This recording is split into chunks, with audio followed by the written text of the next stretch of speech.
Your work is done unto God, not to men. Number 5, God is your ultimate employer. Your boss is merely your immediate supervisor. God is watching and marking your work to reward diligence with authority and punish folly with loss. I'll come to this later on in the day at the close if time allows. Number 7, that means that every work you do is paid by God. God credits your account justly because he's a just God. He does not cheat. If you are underpaid, he credits your account with the balance. What is credited comes back to you in various ways, and we're going to look at those. If you are overpaid, you can't keep what is not yours. And number 12, as leaders, we are to instill these principles in all our staff and students. Now, well, from number 9, number 7, 8, 9, 10, 11, I'm going to illustrate these in simple terms so that they may make sense. That's what I'm going to illustrate in this session. All this, we're going to look at it practically. What does that mean? Now, before we get into that, we need to understand another principle which will help us understand those points that we're going to illustrate. We'll find this in Ephesians 4:28, and Paul summarizes this when he says, "He who has been stealing must steal no longer, but rather let him work, making an honest living with his own hands, so that he may be able to give to those in need." Now, this is also a principle of, is saying, stop stealing, work, give. Stop stealing, work, then give. 3 points here, and I've outlined them now. What is stealing? Stealing from the Bible is commandment number 8, thou shalt not steal.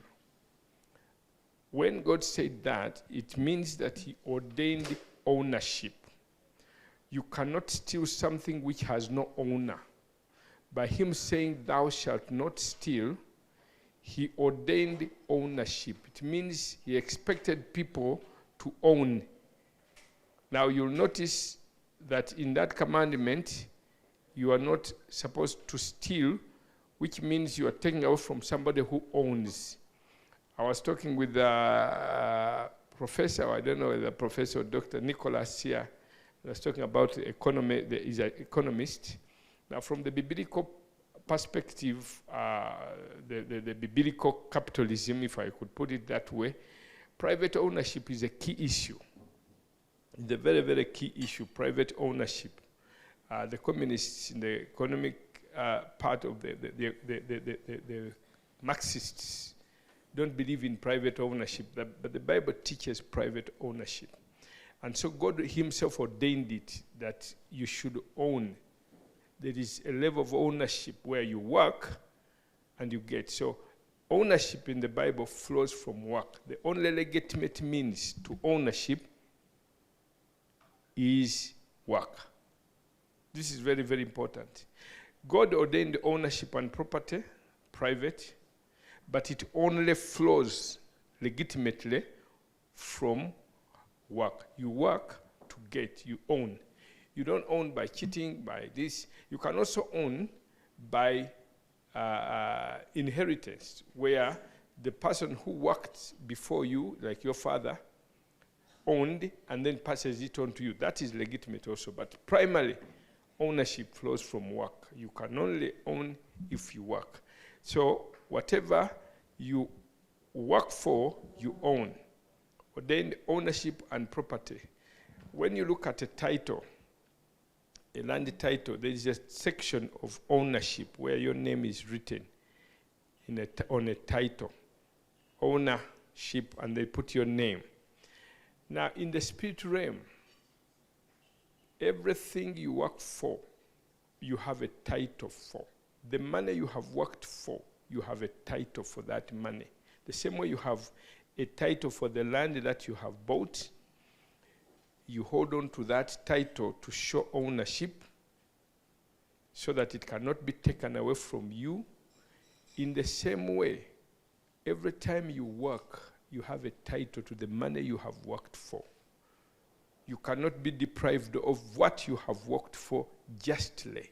This is a very, very important principle in Scripture, because God himself ordained that ownership, which results into property. You own.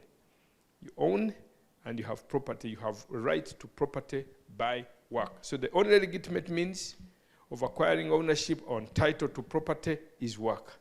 It's out of that then you can give, you can share, you can give to your children, you can pass it on as inheritance and so on. You can give as donation and so on. But these three principles I should underscore this before we understand the way God works with us when it comes to work. So every time you work, you acquire property, you acquire ownership, you acquire title. So you have title for the money you've worked for the whole of last month. You may not see that title, but it is there. What you've worked for, you have title. What you have not worked for, you have no what? Title. What happens to people who have bought land and they did not have a title? These days, you know what is happening. What happens? They lose the land because they bring the title and you don't have, and somebody else comes and makes another title. We have a lot of that, so we understand that very easily. Now let's get into the practical issue when you work and you acquire or you cheat. You get money you've not worked for. Let's look at this worker whose salary is 300,000. I'm using simple figures for easy calculation, so you don't need to use a calculator. If you are working 30 days a month, that means daily you are working for what? If you're working 10 hours a day, how much are you earning per hour? I'm using that. Of course, those are just simple figures to make the lesson clear. So the monthly salary is 300,000, daily 10,000, hourly, that's 1 hour. Now, suppose this worker, who is supposed to lecture from 7 to 9 or 10 to noon, comes and he doesn't, okay? Or if you arrive late, 2 hours late, how much have you cheated based on this? If you leave 1 hour early, how much have you cheated? If you waste 2 hours in idle talk, wolokoso, how much have you cheated? The total loss in the day is how much? 2,000 plus 1 plus 2 is what? If you do that daily, that means this time 30 is how much? So in a month, you have cheated 100 and what? 50,000. Yet the Human Resources Department is not aware. They can't even compute the cheating. So they will still pay you the same what? Amount that your contract says. So you get your 300, but the only amount for which you actually worked is how much? That means the only amount we have title. So remember, only that which you have legitimately worked for, you have a title. You don't see it, but in the spirit you have a title. So Satan cannot come and steal that for which you have a title. He cannot steal it because you have a title to it. In the spirit, you have property with a title. That which you have not worked for, the other 100 and what? 50,000, you don't have a what? A title. So he has a right to come and take that one. Now look at what happens on the 29th, as soon as you get your money on the, when do you normally get your salary on the account? 20 what? Around what? Around, oh, I can see the faces. I can see your faces are all lighting up because everybody is checking on the account whether. Now, around today, when the money lands on the account, now you have received today, later, before the close of the day, money will be on your what? The money, all the money you worked for, you will have a title to it. The ones you did not work for, where you cheated, you don't have a title. So, yes. So when you take money you have not worked for, you accumulate debt on your account. It's a negative corrosion. Because you have no ownership, you have no title, you can't keep that money. So what will happen before the close of the day? As you go out today, because you are within the hotel, we don't expect an accident or border knocking you or what. But outside there, if you have worked for money you did not, you take money you did not work for, it can be an accident of a vehicle, or border knocks you, and they rush you to the clinic. Yeah? Yeah? Do you notice people who are getting knocked, especially towards the end of the month or by the end of the month? Sicknesses around this time are very what? Prevalent. Sicknesses. You live here and you get home and they tell you your baby is what? Sick. You rush the baby to the clinic and we can't manage. You go to case clinic. Oh, God. As soon as the money you stole is finished, the baby is alive and kicking. It was not a true sickness. It was the devil who came to steal what you stole. Bolimala okunyaga, nawe ne bakunyaga. Because you stole it, stealing belongs to the devil. Satan is the sole manufacturer and distributor of sin. So anywhere he finds sin, he has a right to come there. You cannot stop him. So where there is stealing, he has a way there. You can't stop him. You may shout at him. You may do what? If you shout, he says, just keep saying, you have my goods. Stealing is my goods. So you stole and I have access to your money. So, and I explained the sicknesses. For those who steal big, in big government offices, they steal really big, a lot of money. For them, they don't get sick for case clinic. Then they say, this one, you need to go to Nairobi Aga Khan. This one requires India. We cannot manage this. So they steal big, they lose it big. So if they steal it in Deutschmark, they say, this one can only be handled in Germany. If they store it in dollars, they say, this hearty condition cannot be handled in the US. Now, that is what happens. Sometimes it's funerals. Your mother-in-law visits. Tomorrow you go back or the other day and the mother-in-law visits.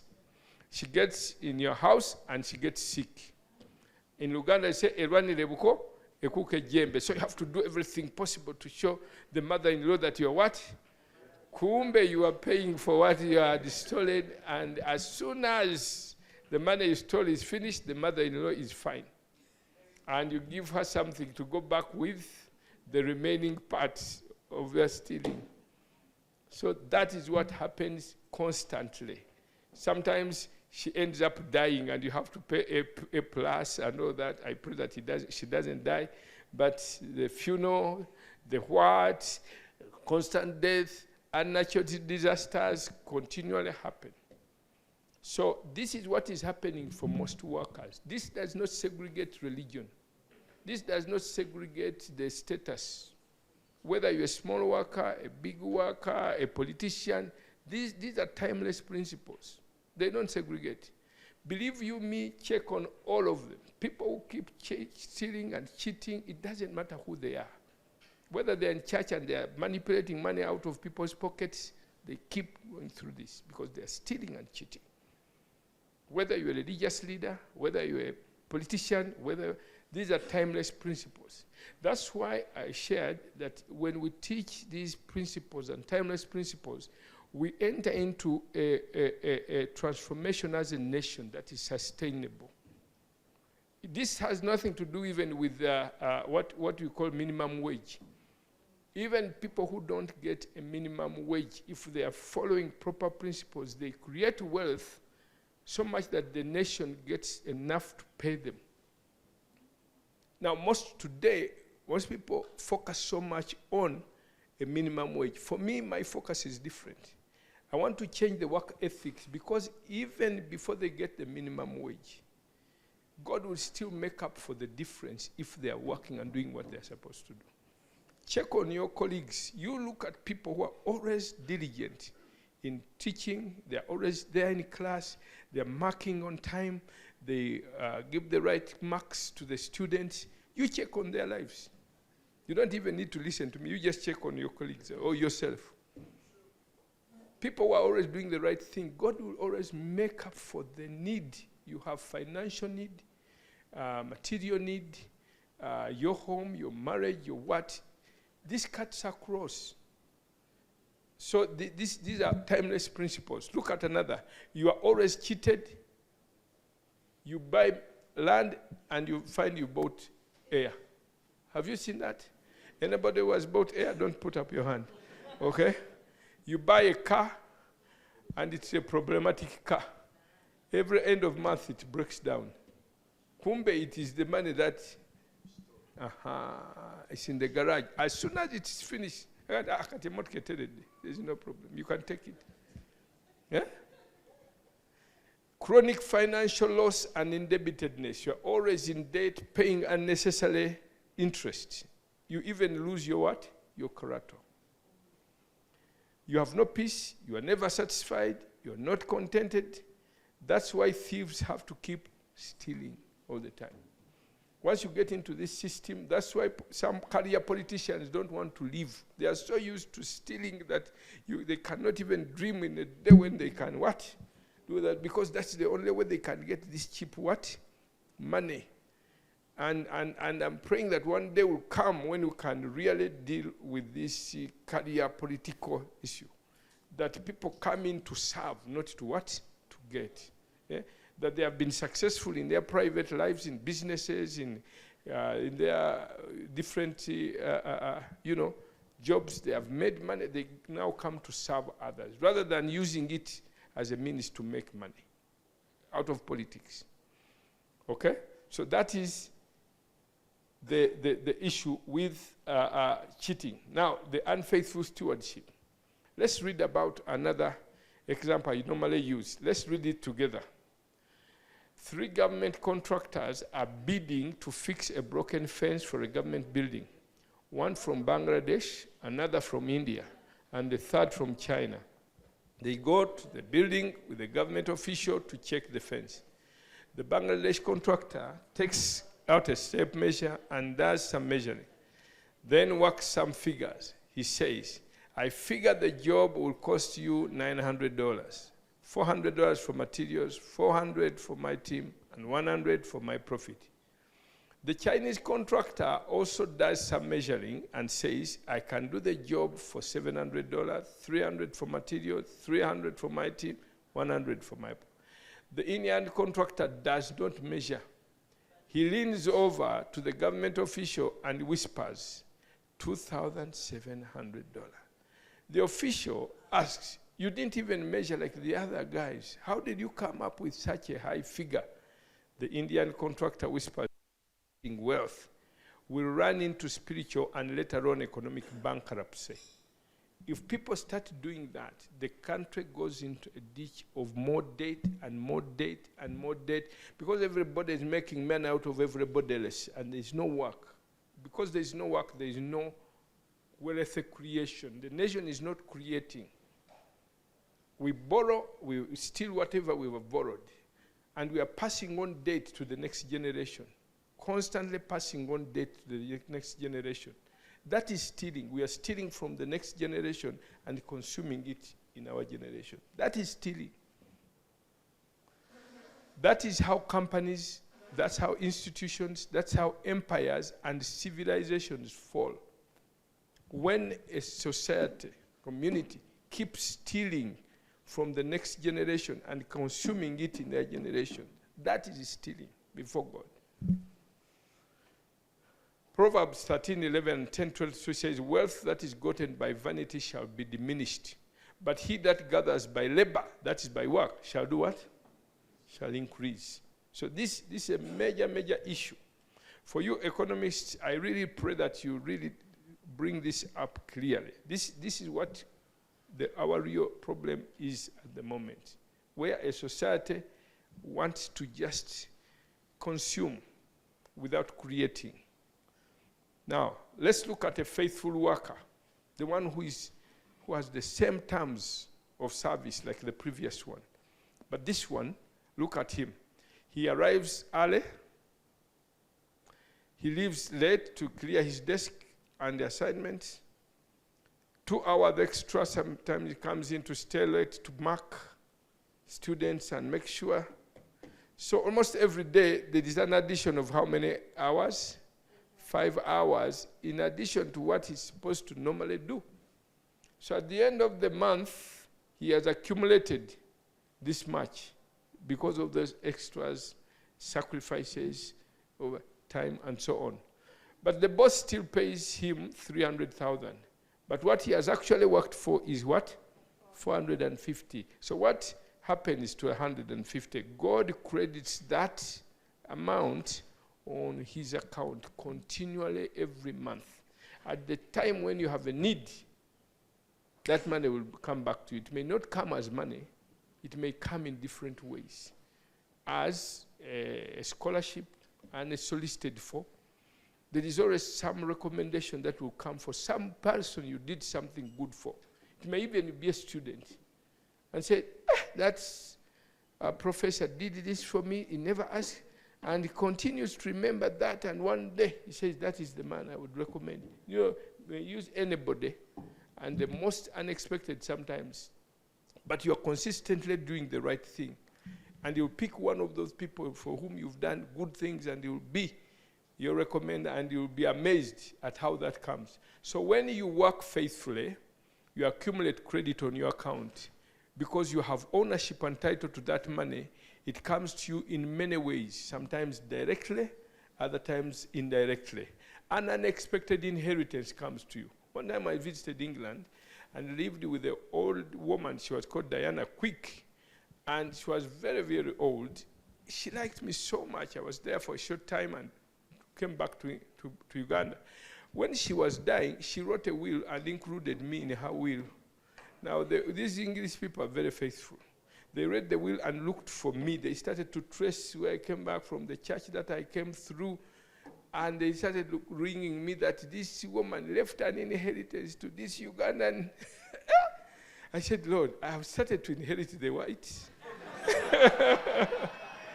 So, in Uganda, we have a saying, omukisa mpewo ne bwoggalawo guyingira. Have you heard of that? Yes, when God wants to bless you, even if the whole house is closed, the blessing will still do what? And then there is another saying, Mukama gwe yawadde n'ennume ezaala. That when God blesses you and you have no female goat or sheep, even the male will do what? That's a good illustration. When God wants to bless you, can use anybody. Now that these people called until they got to me, that this woman left what? And then I really, now that's what I told you. This Reformation started to teach those kind of principles of faithfulness. How can they call me to come and inherit their mother? Yeah? You know, the children and the wife, they said, our mother left a will that this man from Uganda should inherit. And they called me. I was really impressed. Very, very impressed by them more than this old woman. But that is what faithfulness means. Faithful stewardship. They said, our mother said this, we must do it. We cannot cheat. So they didn't want to cheat me, although they didn't know me much. So anyway, unexpected inheritance comes to you. I've had 2 of my aunties leave inheritance for me. Now, our grandfather was a very rich man. He was a chief and he had vast lands. So our 10 aunties, the sisters of our father and uncles, they were all barren. They never had children. There's some curse somewhere. I don't even understand where it came from. But all of them never married. They all were barren. They didn't have children. So when they are dying, because they inherited vast estates, they look for one of the sons or daughter of their brothers to inherit, because we are the same clan. You understand that? In Uganda, they do that. So in times when God has wanted to bless me, he has used them to bless me, to give me land. So I'm talking about something I'm sharing. it is real. For me, it has been very, very real. One of them, I had gone to the east, and I came back that evening, and I went to Mulago to see one of my aunties. She had been in a coma the whole day, and I'm not very close, because you know, when the mothers, you know that clan thing, these ones are closer, these ones are closer, these ones are a little bit far away. So the one who is a little bit far. And then I came to Murago Hospital. As I stood by the bed, she came out of the coma all of a sudden. All the key members of the family were there. And she came out and said, "Where have you been?" She looked at me, held my hands. "Where have you been?" I said, "I had gone." "Do you have a daughter?" I said, "I'm not yet." "What are you doing?"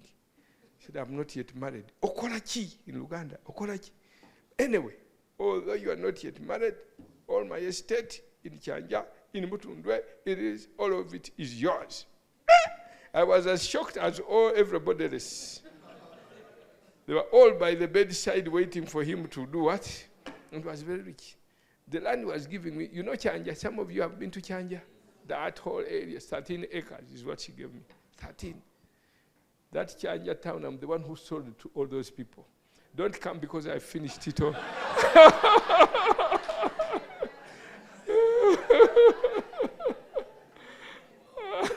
She left me a verse and said, "That one is all yours." And then the one in Mutundu. And then she said, once they release me from here, I want to come to your house. I said, "Okay." So I took her to my house. She was very old, and she had only one leg. The other had been amputated. So as soon as she got some strength, she said, "Let's go to lands. I want to transfer this land when I'm still alive. Those people are going to fight you." I said, "Aunt, why don't you wait until you are?" She said, No, go now.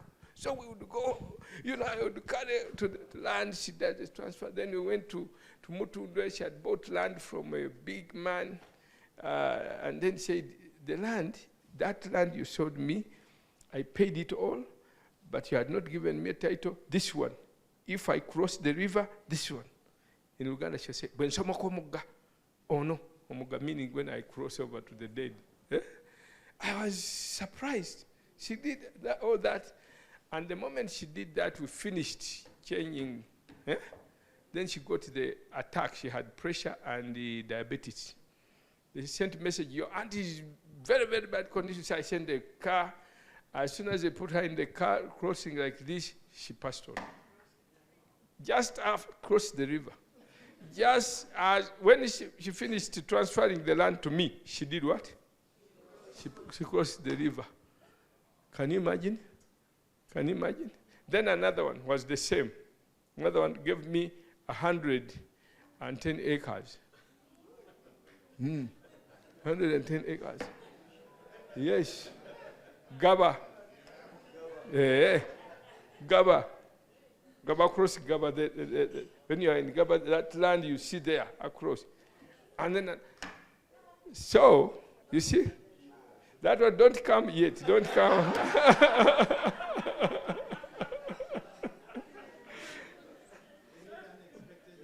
Yeah, you have to have, that's why I'm telling you, I'm trying to appetize you so that you may work very hard.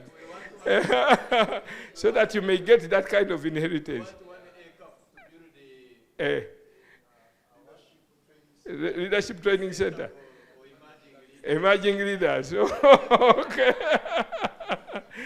The people at the back are listening. But when I told you that I had worked for 7 years, that being what? Paid. And you remember the children of Israel were in Egypt for 400 years and worked as slaves. How did they live? With a lot of wealth, gold, silver. Because God is not a cheat, He made sure they paid them in gold, in silver, in what. So every day you are working and you're not commensurately paid, be sure your account is being credited. Because once you have that clear, then you will be working, not thinking about people. Don't complain about your boss. For you, you know who your ultimate employer is. For me, that time, the lessons I'm telling you, I learned them during that time. And when I look at the way God paid me, I can't even complain for the 7 years, how much I was. I realize now I got far more than what I would have even been paid, because I had a good attitude about it. I served, and then the first land I got in Kampala was my personal land from my brother. My brother, who inherited my father, allowed me to buy that land where I am on credit. He said, I give it to you, pay me slowly. I could not believe that. Who can do that? Saprokagwa Road. And says, you pay me slowly. And I paid and I finished. And when I got it, I said, this one is the most prime and my first. I'm giving it to God. I gave my first land to God to be used for the church. That's why I'm getting all those lands. For you. When I go any place, one time I went to Nakapiripiri to visit, and I talked to the district leaders. As soon as I started talking, they said, we're giving you land here, 20 acres. Everywhere I go, people give me land. Because I gave my first land to what? To God. Even you here, as you listen to me, you start to hear something wanting to give me land.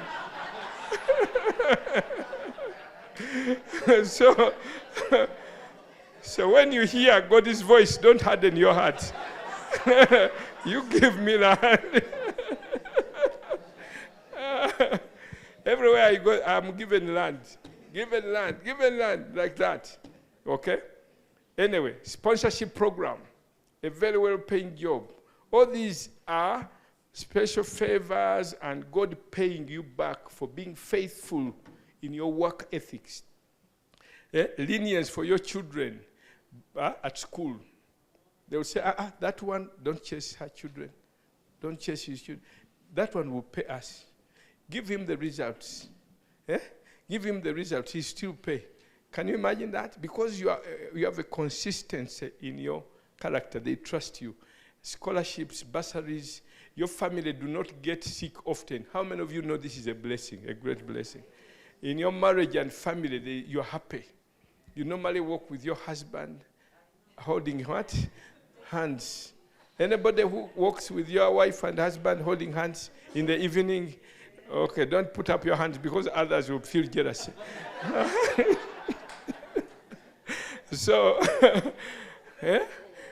you know when people in agreement, the way you tell is walking holding what? Have you ever seen people quarreling holding hands? You try it and see. Okay. So this is a great blessing because your work flows into every other aspect of your life, including marriage life. You have peace of mind, you are satisfied, you are contented. God brings that to your heart when you are working faithfully. Then you get kingdom authority. And this one, I don't know whether I'll get time, but I'll share this shortly if we get time. Now, you asked me to share about the cheating employer. Did you want to? Yeah? Cheating employees. I did the cheating employer. Now, let me deal with the employer, okay? Are you ready? Are you ready? Why are you so happy about the employer? Yours is not to think about,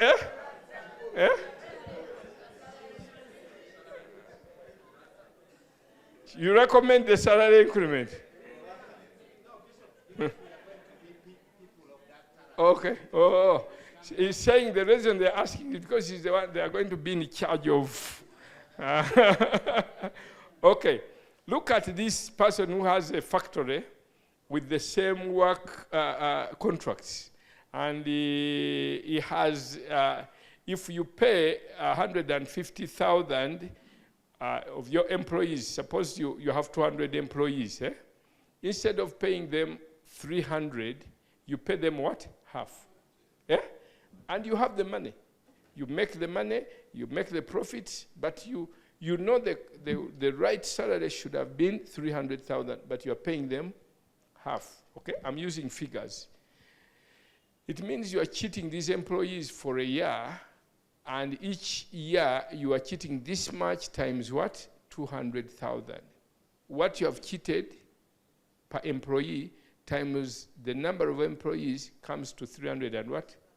60 per what? Per year. If you do this for 30 years, look at the money. that you have cheated. Now, that continues like that. You are sowing a bad seed. Later on, I'll talk about the law of sowing and what? And reaping. But the moment you do that, and you die, like say, Zimwe or whatever, you have a company, yeah? What will happen? Your children, to the 4th generation, will keep paying the what? That debt. You've left a bad legacy. You've left a debt to your family because of your cheating. You're cheating people who are working for you constantly. You leave it for your children. And the children suffer the consequences of their parents. One time I was dealing with the family. I was teaching on some of these things in 1999 somewhere in England. And in the class was a lady from Zimbabwe. She was called Grace Matatu. I still remember the name, but I'm going to summarize her story. When I was talking about that and the law of sowing and reaping, she narrated, she said, yesterday when you taught us, you told us to go back and to pray before we sleep, which she did. She went and prayed as I told them. Go, before you sleep, ask God, is there anything in my family that we did that might be affecting my life? Now, there were so many people in the conference. For her, she went and prayed based on what I had taught, and she got this dream. A person who was working in there, I can't remember the name, but let me name him Pascal. So she remembered a man called Pascal who was working for their father for many, many years.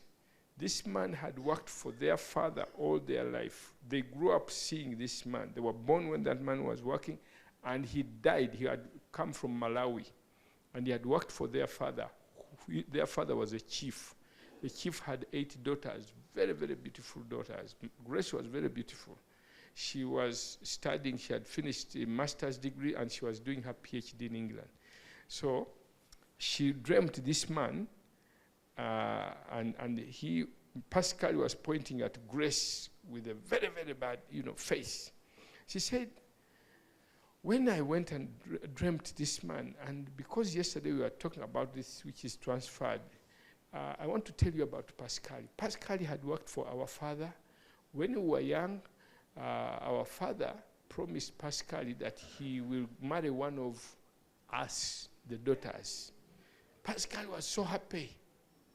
He was a foreigner. He worked all his life. He believed our father. But soon later, at the end of his life, he realized that our father had lied to him and cheated him. And so he died a very miserable man, and he was buried in the city cemetery. City cemetery. And but when we were growing up, we always made fun of Pascal.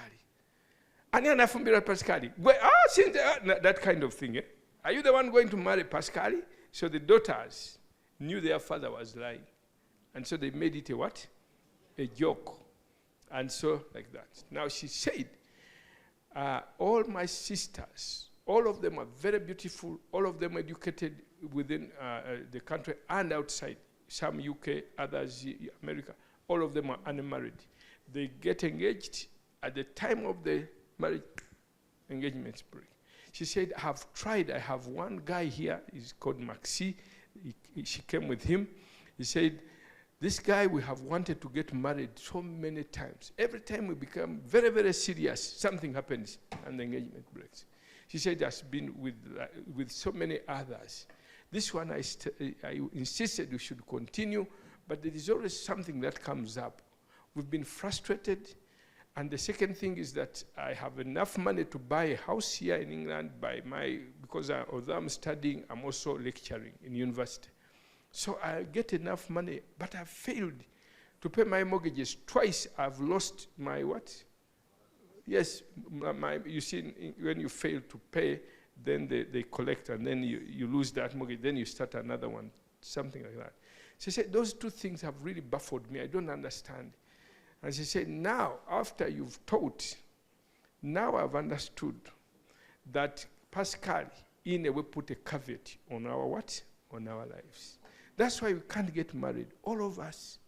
Something that comes up, and my engagements have been like that. All my sisters have children with men, but they have failed to get what? Married.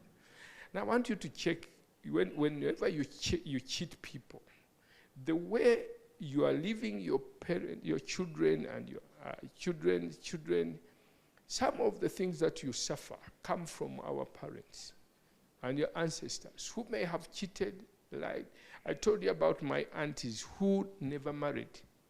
10 of them, very wealthy. They never married. They were all barren. They never had children. All of them. 10 children of a chief. In those days, people would marry Mwanawani. But all of them, 10. One of our aunts was supposed to marry King Chua. Chua, the what? The father of Mtesa. Yeah? So you can imagine. That explains. So Grace said, now I know why I can't break through financially, why I can't break through in my what? In my marriage. I now trace it to Pascali. I want you to ask your neighbor, is there a Pascali? Abanja, one way. Grace Matatu, I prayed for her. God has given us as priests ability in John chapter 22, the last few verses say, the sins you forgive are what? Are forgiven. And the sins you retain are what? Are retained. So we have power to break those curses. When people turn in repentance to what? To God. And as priests, you see, Grace's father had passed on, had died. And the Pascali had also what? There was no wish for her to go back and say, Pascal, now I'm here, marry me, or anything like that. There was no way for her to make a reparation or restitution. But in God's way, He has arranged that we can deal with those things. Now, the reason I'm telling you that is because I don't want you to leave that as a legacy for your children. For you now that you've learned, your stealing should end today. I'll steal no more. Because if you've stolen before, the times of ignorance, God winked at. But now that you know, God holds you responsible. And before I close the day today, I will pray for those who have Pascal problems, that the Lord may really release you from those what? Curses. Because once there is a brokenness in the heart, a broken and a contrite heart, God will not despise. God will honor the repentance and break that curse of your life. You will pray for even those ones who may not know the Pascalis. Yeah. That's right. Many times you don't know the Pascalis. Yeah. Okay. Then there is another one. It was called Mukasa. This one, every business he did was cheated. Here. This particular one was St. Lawrence. He had a big contract at that time to supply 100 computers. He had signed a contract with the headmaster or director, something like that, that every money children pay for the computer courses, I'll get this much. And of course, at that time, students all the time wanted computer sciences, computer classes. And it was a lot of money, hundreds of, when the money came in, the guy who signed the contract did not realize it was going to generate a lot of interest from the students. But he kept cheating him. And then he finally went to court because he had the contract and they owed him a lot of hundreds of millions of money. But in almost every case, he would lose by just a technicality. He would lose the case by just a technicality. He got so frustrated because this happened again and again and again. So when he explained to me, I said, tell me about your father. Because I know when I see something recurring again and again, I know. They are not dealing with just a simple mistake. They are dealing with a curse. So I said, my father, I grew up in Bulemezi. Our father was a cheat. How did he cheat people? He said almost every week there was somebody who was coming to quarrel with him because he had cheated his land, because he had cheated his money, because he lent him this and he never paid. He said for us it was common in our home. There was always, if this week there is nobody, then there is somebody next week, then there is somebody next month. He said we grew up like that. Our father was like that. I said, he was cheating people? He said, yes. He said, one day, I was standing there. He had bought land from somebody. And he had bought land from somebody. And he had an agreement.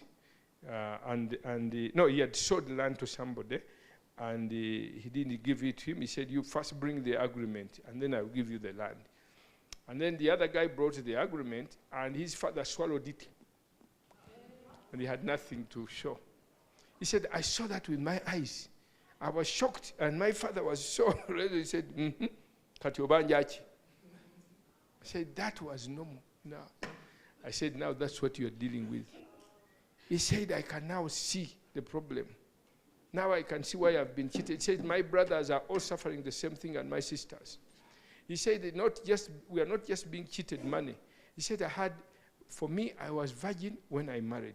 My wife, I was a virgin. I loved her with all my life. A soldier who is a neighbor started to elope with my wife. He was so powerful. He would come and hoot by the roadside, and my wife would start hooting on, and then get her and walk away with this soldier. I would stand on the door, just watching my wife being taken. I was so annoyed. I had nothing to do with this soldier. He had a lot of power. I tried to look for somebody to shoot him. I couldn't get one. He said I was so annoyed. He said one time I even wanted to go to a witch doctor so that he can bewitch him, and so that he can, down there, he would be paralyzed. He said, I almost ran mad. And my wife was taken when I was watching like this. He said, we have those kind of things in our family. Now, this is what our ancestors have been doing. So when you are in charge of workers, be careful you have no hand in what? In cheating them. Because where you have a reason, where you have opportunity to give people commensurate their labor, you are required to do so, except when it's not in your power. But when it is in your power, do the right thing. Because at the end of the day, it will accumulate on you. That is a cheating employer. That is what the Bible says in Malachi. Can we read this together? So I will come near to you for judgment. I will be quick to testify against sorcerers, adulterers, and perjurers, against those who defraud laborers of their wages, who oppress the widows and the fatherless, and deprive aliens, these are foreigners, of justice. But do not fear me, says the Lord. Do you see what God is saying? That he's going to be the one to do what? To testify. He will be the witness against anybody who cheats. And look at the company where he has put you when you cheat. Among what? Do you want that company? That's where you are. When you defraud laborers of their wages, when you defraud or oppress the widows and the orphans or the foreigners, God says, I am their advocate.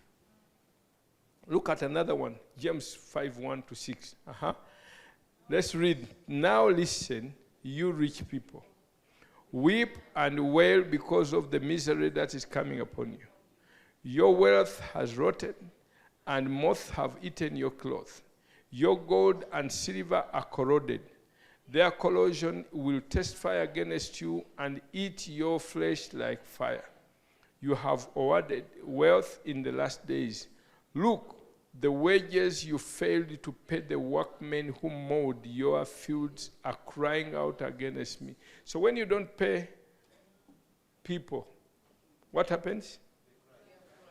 And the cry goes before who? A just God. Because remember, they are working for him. You are merely their supervisor. Okay? And he has blessed you to pay them commensurate to their work, and you don't. So the cries of the harvesters have reached the ears of the Lord Almighty. You have lived on earth in luxury and self-indulgence. You have fattened yourselves in the day of slaughter. You have condemned and murdered innocent men who were not opposing you. Now, this is the New Testament. This is God speaking to employers, to people who have ability to use, to pay workers, and they don't. These are serious issues. Okay. A few others. Woe to those who add house to house and join field to field until there is no more room, so that you have to live alone in the midst of the land. In my ears, the Lord of hosts has sworn, surely many houses shall become desolate, even great and fine ones without occupation. When you hear somebody going and displacing 400 what? Families. Have you heard of that? Yeah. Somebody goes and cheats and gets a land title and remove 400 families out of their land. Massive evictions, massive. This cheating, he says, he cannot sit back.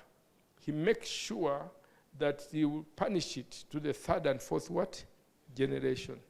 He who profits illicitly troubles his own house, but he who hates bribes will live. When you profit illicitly, your whole house, your whole inheritance, your whole family suffers. I know of a family who was a leader, a judge, very early in the 50s, 60s. He used his position to cheat so many. And when he died, although he had one wife and 7 children, very wealthy, most of his children studied outside. When he died, the family is suffering. They are never in agreement. One is fighting the other. They are fighting for land. They are fighting for wealth. They are so rich, all of them, but they are always fighting. They can never have time together like a Christmas. They have their very old mother. One of them came from America, came back. The mother had sold a piece of land. He took his 87-year-old mother and threw her in prison for selling a piece of land. When he's a very rich man, everybody was wowed. 87-year-old mother. This is your mother, the very mother. Have you heard of such a thing? But when you cheat, you leave pain. You sow pain, you reap pain. You cause your family. Now, if you want to ever hear of any sickness you've never heard of, you find it in that family. They have very long names. Anything you've never heard of. I've listened to some of the sicknesses that family has, because they have a lot of money. Their sicknesses are always in India, in Germany, in what? But with very, very long names. I said, which one is that one? Now that one is of the heart. Which one is that? That one is of the kidney. So some of you are doing medicine, you better use that family to learn of these new diseases.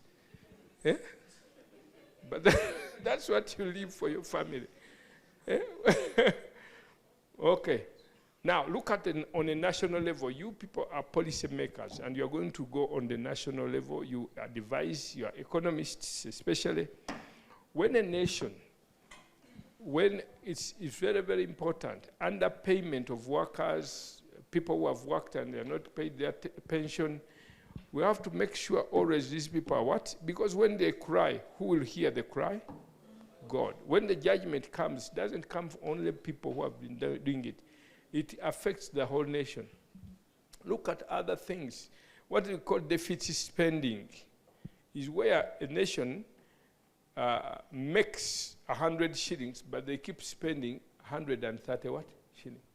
Deficit spending is you spend more than what you make. It's a very, very serious issue as far as God's economics is concerned.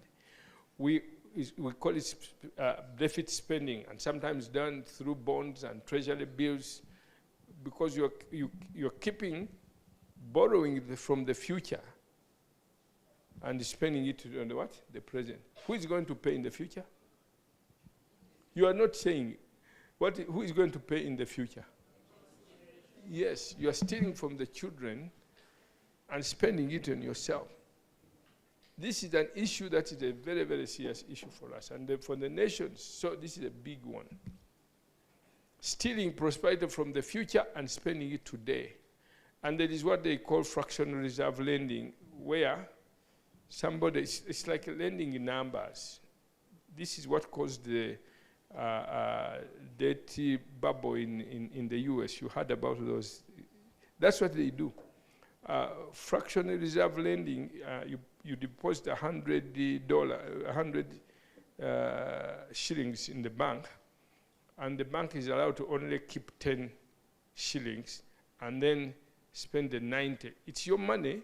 It's supposed to remain there, but so for them, they only keep 10 and they keep using and they are just playing with the figures.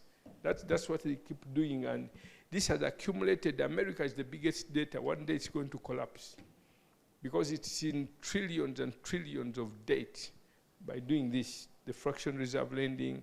And now these are things which are not biblically sound ways. Now, for some of you who are not economics, this should not bother your mind for now.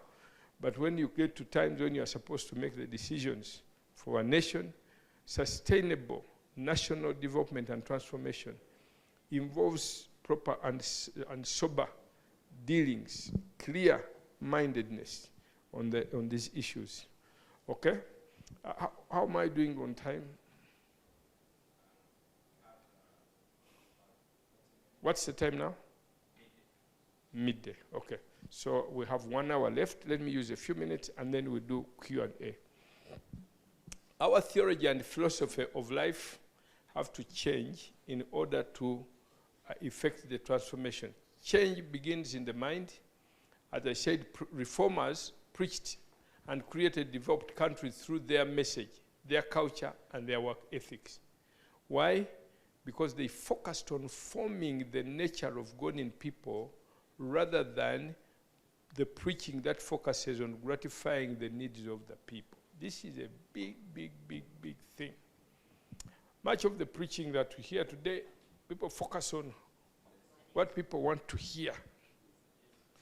Their focus was people changing, character changing, people becoming more loving, more moral, more self-controlled, more. Now, if you are to listen to most of our places of worship, people want to hear what will focus on gratifying their needs, what people want to hear, what makes them happy. But now, when you come with messages like I'm doing now, I'm sure you may not like me very much because I'm. In Luganda, we are saying it causes pain and pricking. We would rather have something that encourages us, and so the commitment to change is very, very little. People want to be always affirmed, just affirming them, just to make them feel happy, so that tomorrow they come back. Whether they are changing or not is not important. This is what they never did. They focused on changing people, transforming people morally, forming the nature of God in people rather than gratifying the people's needs. If there is no internal transformation, there can be no external progress or development in the nation. If people are not changing, mindset changing, country can't change. Country is the people themselves. If people are not changing their mind and they are constantly being corrupted, don't expect any transformation. Transformation starts from within. Money is not the most important benefit of work. This is what is prevalent in our society. The very major consideration in work is always money. So the minimum wage. So remember, I've told you I'm not against minimum wage, but that's not the most primary issue. The most primary issue is for us to focus on helping and teaching people to work, proper work ethics, time management, delivery, performance. Although these are the most important thing. Minimum wage you'll follow. By the way, when people are all working, you have less. Look, let me use the example of Karim. Karim said, where I put one Kenyan, I need 60 what?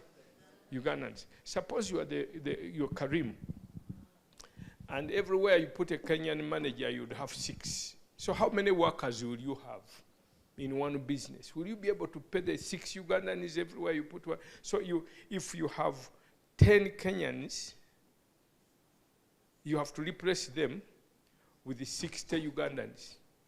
Do you see the point I'm making? So if you're a business owner, will you be able to pay those 60 well? You'll not be able, because they are not performing. Every 10, you can replace them with 1. So you pay the 1 very well. Yeah? Very well, because you need 6. Remember, you need 6 Ugandans to replace 1 Kenyan. So where you have 1 Kenyan, you pay him well, you facilitate him, and he's doing his best. So the business will grow. It will make profit. But if you replace that one with 6, those 6 people will all not be performing, and they will be woroko, so that company cannot. So you end up having so many workers with very little pay. So the resources we have end up not being enough for us. Where you have 1 lecturer doing all this work, you have to replace him or that 1 lecturer with the 3 or 4. So that's the problem that we have. Yet where you have 1 and is doing what he's supposed to do, then the resources will be maximally used. Where we have, how many ministers do we have in every department? And still they are not enough, because everybody is just doing very, very little. Every department, we are multiplying workers because they are not performing. You end up having to, I am the chairman of the committee to implement the zero tolerance to corruption, which is bring government and non-government, government and non-state actors to fight corruption. But there are 22 state agents fighting what? 22. Can you imagine? Tell your neighbor, 22. So, really, 22 fighting what? Corruption. So that's what happens. So you end up not being able to pay them well, because all of them are not what? This is what we are grappling with. So this is why this becomes important. So the main issue is not just money. We need to make people understand that through work, people will realize and release each individual's hidden potential. This is the real wealth here. When people's potential are released, they're very creative. They create wealth. They maximize wealth. This is what God is after. And later on in the next session, I'll explain a little bit more of that. So work is the key to self-discovery. It is the instrument of multiplying resources and exercising dominion. Work is spiritual, work is mental, work is physical. This is the essence of the parable of the talents. Now, the get quick culture we have, especially among the young people. People want to get something for nothing, make money with minimum effort. People only wish to do prestigious work. This is why many go into what? Yes. They are not going there to serve you. They are not selling their house because they love you so much. I'm selling my house to go into politics so that I can. Do you think so? No, it's a lie. But for honor, quick money, and self-aggrandizement. That is why corruption is what? Yes. Somebody sells his house. He gives you money to give him votes. When you don't give him votes, he comes and removes all the boreholes that he had put in the village, in the community, because you never voted him. Can you imagine? People don't believe that hard work is worth it. They want to work little, rest much, and earn much. God said 7 days, this should be 6. 6 days you shall labor. 1 day you shall what? People want to rest 6 days and work 1 day. Young people spend most of their time in what? Entertainment and what? Young people look for quick answers and quick what? Solutions. This is what we have to deal with. And they look down on those engaged in manual labor. Fraudulent money schemes become very prevalent. Armed robberies and theft are on the increase. Majority of the youth are idle and engaged in gambling, betting, riots, and gangs. Those who have jobs don't concentrate on their work. They keep searching for greener pastures elsewhere. They're always on the internet, reading Monitor and New Vision, Not because they want to increase knowledge, but to do what? Greener pastures. Work is viewed as a burden to be avoided. You should do more than what is enough for good living. People think that there is no natural process to success. Hence, the fraudulent rich, the drug dealers, the gamblers, they begin to become respected in society. They think there is no natural process. You need to get luck and be like that gambler, that is the attitude most young people have. Yeah? Sports betting, ofune vagitania. Jackpot. Hit the jackpot. So everybody is targeting jackpot. Unfortunately, that has come also in church, and people just think that you lift up hands and just pray, and all of a sudden,